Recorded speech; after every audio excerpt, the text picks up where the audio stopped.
Morning, it is Wednesday the 1st of July. I'm Maeve McMahon and this is Europe Today, your daily update of European news and analysis live here on Euronews. Coming up, from roads melting, tram tracks buckling to mounting deaths and heat stress, Europe's heatwave is intensifying. This as a deal to permanently end the war in the Middle East and resolve the energy crisis remains elusive.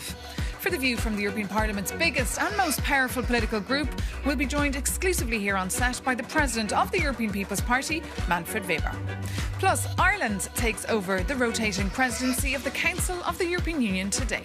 For the next 6 months, the Irish government will chair 280 meetings and help steer the Union's legislative agenda. We'll be crossing live to Dublin Castle to speak to Ireland's European Affairs Minister Thomas Byrne, where Ukraine's President Zelensky has also arrived today for the ceremony.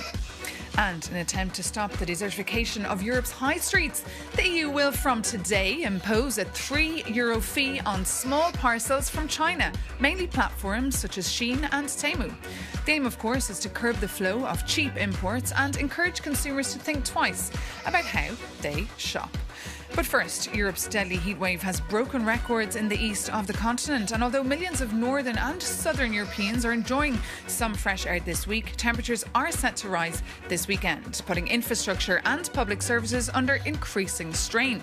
And the issue is also becoming increasingly political. We can debrief now here on set with our Europe editor, Maria Tadeo. Good morning, Maria. Just tell us, what is the latest on the temperatures front and also on the political debate around it? Well, certainly. Good morning, Maeve. Because it is political, it's about the politics of climate, but also the politics around policy when it comes to the Green Deal. And as you say, when you look at the temperatures, they are going up again. They will be picking up in the Iberian Peninsula, in France, here too, in Belgium, parts of Germany, Switzerland. So we see now going into the weekend, we're looking at around 30 degrees Celsius. Of course, the big question now, and this is a key matter, it's not a trivial question, is whether this heat wave, this pickup in temperatures, would look similar in intensity and length compared to the one that we just came out from on June 21st. Now, remember, we had almost 7 days of temperatures that smashed records, but also put a lot of strain, under strain, public transportation and also healthcare.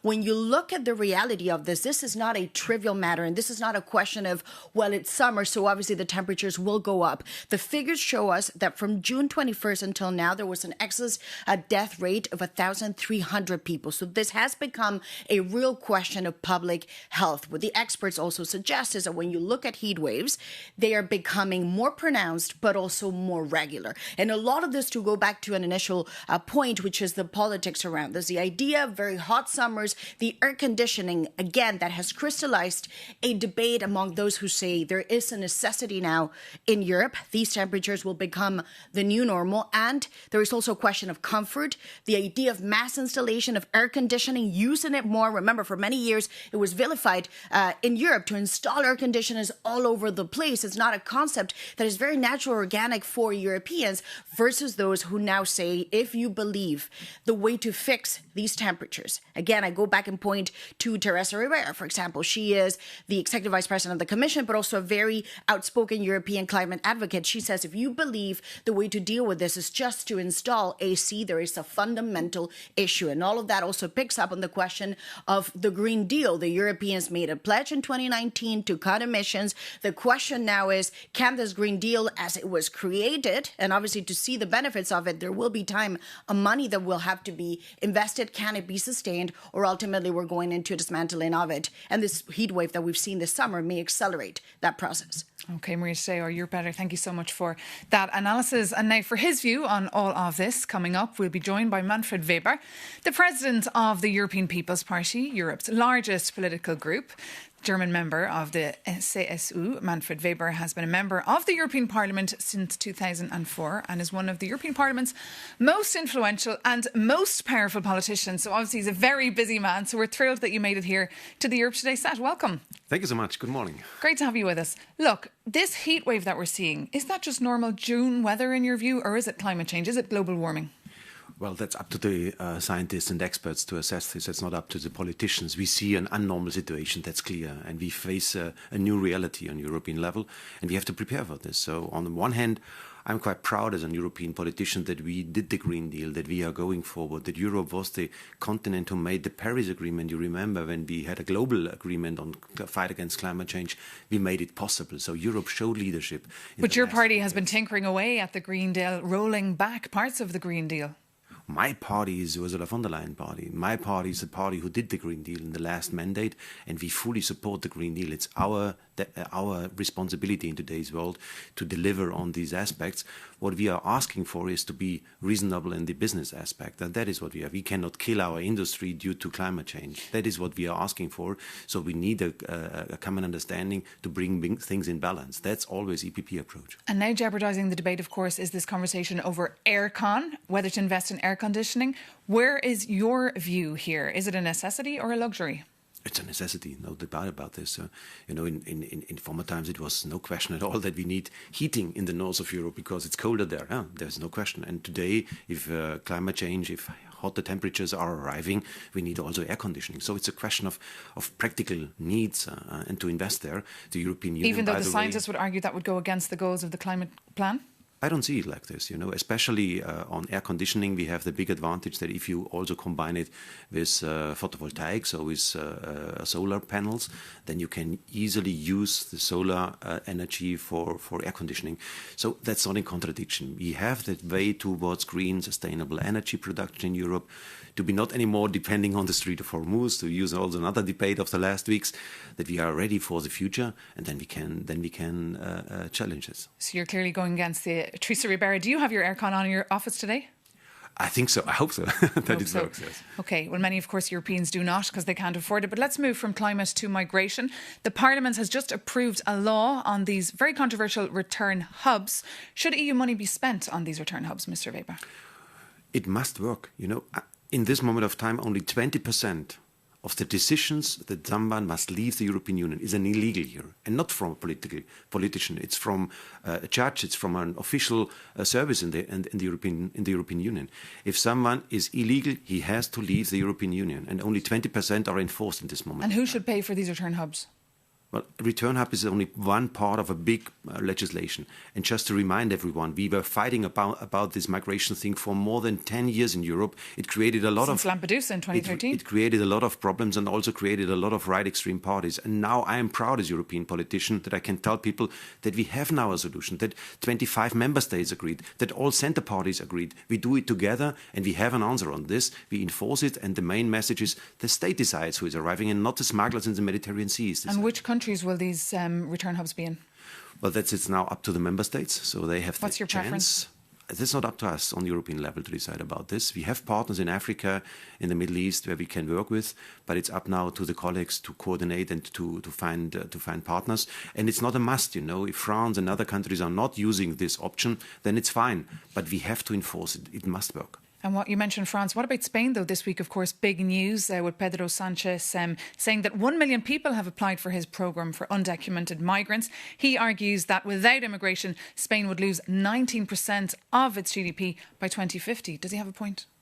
Well, Europe needs migration and legal migration. We need workers for our care system, for example. So that's obvious. So do you support his plan? The key question is who is invited to stay here. And if you legalize all illegals who are today in Spain, that's not the personalities we need. We need qualified people who can really contribute to our system. And that is not happening in Spain. These people, though, will contribute. By the way, if we speak about a number of above 1 million people, that's not normal migration. That's not normal migration when you have such a massive increase. But these people are already in the country working illegally. They're undocumented. So now if they become legal, they'll contribute. That's up to the authorities to assess this. Again, nothing against legal migration. But again, if you speak about 1 million in a few weeks to be legalized, that's not a normal procedure. I hope that this is not a normal procedure. That's why I'm not in favor of this. And that has also impact to the others. So if Spain is doing it, they have the right of freedom of movement. They can go to France, they can go to Belgium, they can go to Poland. Are these people a threat, do you think? That's why it is an issue for all of us. And that's why I would expect that also leaders speak about these kind of massive 1 million people. Massive legalization, that's an issue for Europe. Another big issue for Europe, China. We saw those very delicate talks this Monday night between Maros Sefcovic and his counterpart from Commerce. They put October now as a deadline. Is this just to avoid confrontation with China? No, we have a totally fundamentally change of our approach to China. Stop naivety. We need a level playing field where we clarify that subsidies cannot be part of a free market economy perspective. And I'm also sure that we have to talk about the digital infrastructure of Europe. For example, the 6G infrastructure of tomorrow, though, if we invest in digital infrastructure, must be China-free. So I think we have to be clear that the new world is arriving and China must understand this. And which team are you on here? Team Ursula von der Leyen or Team Friedrich Merz? They have completely different views vis-à-vis China. We also have Team Emmanuel Macron. We have different teams in Europe. I would ask for one team, and I'm on the side of Šefčovič in Europe to defend our European interests. Stop naivety. That's the main message. Huh? Continue to do business, no problem on this, but stop naivety. What if there's no deal, though, by October? Then we are entering into a phase of a conflict, and we have to be clear that European Union, we speak about 450 million consumers. We are strong. We are economically the world power of this world. And does conflict mean trade war in your view? I don't ask for it. I don't look for a kind of conflict. But the Chinese must understand that the overcapacities, again, with solar panels, they did it already to occupy the global market, and the same want to do on the electric vehicles, on the electric cars. And we cannot allow this. We are the continent of trading. We are the continent of free market. No question on this. But it must be fair. And it must be level playing field. And just on that point, you mentioned trade. You finally have the trade deal over the line with the United States. But just last week, we heard that announcement that President Trump might introduce tariffs because of the digital taxes Europe's imposing on the Americans. What does that mean then for the deal that you supported? Well, I'm a man of transatlantic cooperation. I love to work together with the Americans. The current president is a special one. Everybody knows it. But we have now the deal. We have agreed on it. Europe delivered. As we promised it, and the EPP party was the adult in the room, others were playing on this. We always said from the very first moment on that our business needs certainty, needs stability now in the trade relationship with America. That's why good that we have it now. And if we continue the fight, then I should also say, let's stand up as Europeans and be proud again. 450 million consumers means also for America that we are the biggest external market for them. So let's use this power. And if he makes good on these new tariffs, will you pull out of the deal, the Thunberg deal? We want to keep the deal, and I would advise us not to react on every tweet and every message from Donald Trump, because in every morning show we speak about Trump, and that is exactly what he wants to do. Do you think he's just bluffing? Let's talk about us. Let's talk about our strengths and our values, what we stand for, and especially on the trade issue. We have now Australia, we have New Zealand, we have Mexico, we have Japan, we have Mercosur now in place, enforced. I'm happy. My party was always a party of free trade, and we believe that having with China and also with America more problems, we have to look for others who are rule-based, who love to work together, rule-based and value-based, and that's why there's a huge opportunity now for the biggest market in the world, and that is the European Union. And as you say, we need to focus on ourselves, focus on Europeans. What's the new mood now in Europe regarding the new Hungarian head of state, Péter Major? Well, I visited him 2 years ago when he entered into European politics, European Parliament. His TISA party first time was elected in Hungary, and I invited him to join the EPP group in the European Parliament. He accepted this, and he repaid this investment of trust now with a huge success. Last week when we had our gathering of the EPP leaders with Merz and all the colleagues, Péter Major was the first time inside of the EPP family being present, and it was a moment of big strength and also pride, because the Hungarian voice is back on European level. And will it be back when it comes to Ukraine? Well, he already committed, 90 billion. He approved it. He gave green light. And also the first chapters on the negotiations now, he already agreed. He already gave green light. So we see the fundamental change now. Orban is gone, and all right extreme, all right populists in Europe have a big problem because their hero lost elections against young EPP leader Péter Major. And just on a lighter note, I'm sure you've been watching the World Cup. The Mannschaft is out. True, and I have now, as a German, I have to consider now what I'm looking for and what I'm supporting for. So we still have a lot of European teams being present there. Who are you supporting? And let's see how they perform, and wish them all the best. Is it time for Julian Nagelsmann to stand aside? Well, losing is never a good thing, and in this moment of time, especially in this game, we saw a lack of engagement. I respect every individual player, but there was a lack of engagement, and that's why it has to be discussed. And now that Germany's out, who, Manfred Weber, will you support? Well, hard question. I keep neutrality in this moment of time. Okay, thank you so much, Manfred Weber, our guest here on Europe Today, for joining us. Thank you. And speaking of neutrality, moving on, an EU member since 1973, Ireland takes over the rotating presidency of the European Union today for the next 6 months. Ukraine's President Zelensky has arrived in Dublin for the symbolic ceremony that will take place today in Dublin Castle. For more, we can straight head over to the castle and bring in the Irish Minister for European Affairs, Thomas Byrne. Good morning, Minister. So lovely to have you on Europe Today today. Just tell us, President Zelensky has arrived for the proceedings. This is the first surprise, if you like, of the presidency. Yeah, well, we're delighted that President Zelensky is here. President Costa of the European Council will be here as well. This will be a ceremony, I suppose, to mark the opening day. It's not just ceremonial. We have about 20 meetings of working parties in Brussels happening today. I've already got calls from senior MEPs on particular files this morning. So we're starting with action. We're starting straight into it, and it's a very exciting moment for all of us here in the Irish system. It's a generational moment with some really important files on enlargement when you mention Ukraine, but also on the MFF and the One Market Roadmap as well. These are key files for Ireland, but also for Europe.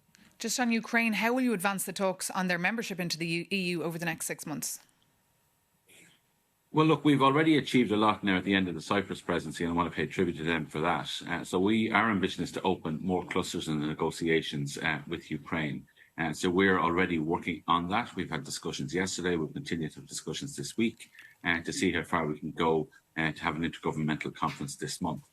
Obviously, all of the member states have to agree to that, and we'll have to work really, really hard to get the member states to come to that view. So look, that's a serious work in progress at the moment. And of course, Mr. Byrne, this presidency comes just as the EU is seriously lagging behind the US and China. How will you help make the EU more competitive over the next 6 months? Well, I think the One Market Roadmap sets out like a long series of actions that we should be implementing this year, much of which has to be done during the Irish presidency. That will make us more competitive, more resilient, and make it easier to do business in Ireland. On my agenda, the simplification agenda is really important to make it cheaper to do business, but also at protecting the basic values that make us Europeans. But we have other items such as the Savings and Investment Act, the EU Inc. proposal, and that long list on the roadmap. So our entire system is geared to trying to get agreement among the member states. It's not all on us. Member states have to agree, and the European Parliament has to agree as well. But if we can do this, I think it will be generational. It will be really important and a significant boost to the European economy.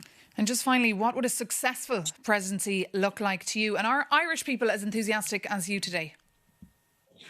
I think Irish people are always very proud when we take over the presidency of the European Union. Irish people are very supportive of the European Union. They know the benefits that the European Union has given to peace and to economic prosperity, not just in Ireland, but across the European Union. So I think there's a huge awareness in Ireland today of what's happening. And I think Irish people will have a lot of goodwill towards government and civil servants who will be doing a huge amount of the work in meetings in Brussels and in Dublin. But today, it's a day to start the work, but also to mark the occasion. OK. Minister Thomas Byrne, thank you so much for joining us there from Dublin Castle as Dublin takes on that role as presiding over the EU Council for the next 6 months. And now moving on, after a trip to Turkey yesterday, just days ahead of the NATO summit, the EU Commission President Ursula von der Leyen has moved on to Azerbaijan today to build on EU influence in a region traditionally in Russia's orbit. For more on her ambitions, we can cross now to Baku and bring in Euronews correspondent Nadira Tudor. Good morning, Nadira. Tell us more about her visit today. Well, this is a significant visit because it reflects just how strategically important the South Caucasus has become for the EU. President Ursula von der Leyen is set to hold talks with Azerbaijani President Ilham Aliyev. Discussions are expected to focus on 4 key areas. The first, to support the Azerbaijan-Armenian peace process. Second, to strengthen economic ties. Third, improving transport and trade links between Europe and Central Asia. And finally, to expand connectivity through the Middle Corridor. Now, the backdrop for these priorities is against Europe's changing geopolitical landscape. Since Russia's full-scale invasion of Ukraine, the EU has not been secret about its desire to diversify both its energy supplies and its trade routes. Currently, 16 European countries import gas from Azerbaijan to Italy, and Italy being the top importer. And as a consequence, the country has become increasingly important as a gas supplier, and the Middle Corridor emerging as a key alternative trade route connecting Europe with Central Asia and China. And it's important to note that this is also von der Leyen's first visit to Azerbaijan since Azerbaijan and Armenia, the two neighbours, initialed their landmark peace agreement. So one could deduct that this makes today's meetings as much about long-term regional stability as about energy and trade. The two leaders are expected to make joint statements later this afternoon. And just yesterday we saw the President von der Leyen, she was in Turkey with 2 EU commissioners. Tell us about that. Well, this visit is all part of a much broader week of EU diplomacy across the region. And while President von der Leyen is focusing on the South Caucasus, there are several senior European commissioners in Turkey for high-level talks covering things like security, trade, migration, and the future of EU-Turkey relations. And expected discussions include modernising the EU-Turkey customs union, regional security, migration cooperation, and connectivity projects, all linking Europe with the Black Sea, the South Caucasus and Central Asia. And if we put everything into context, the visits show that the European Union is looking at the region as one connected strategic neighbourhood where energy, security, trade routes, defence cooperation and political stability are increasingly being seen as intertwined. OK, Nadira Tudor, thank you so much there for that live broadcast from Baku. Now, earlier on Europe Today, we were joined by Manfred Weber, the president of the most influential and powerful political group in the European Parliament. That's the European People's Party. Our Europe editor, Maria Today, was listening into that interview and joins me now for some analysis. Maria, what were your takeaways? Look, I think it's, well, first of all, a comprehensive interview that ultimately touched upon the main topics that are driving the political agenda in Europe, in which, we've got to be honest, the EPP, so the Conservatives across Europe, now dominate the scene. They dominate the scene in Brussels and they dominate the scene across the different capitals in the European Council. So there has been a shift into more conservative positions from the European public itself. So to that extent, they play with an advantage over the rest. But I would argue the thing that to me struck out the most, and it is the real question to me for the rest of the year for the European Union, is China. What to do with the Chinese and the trade deficit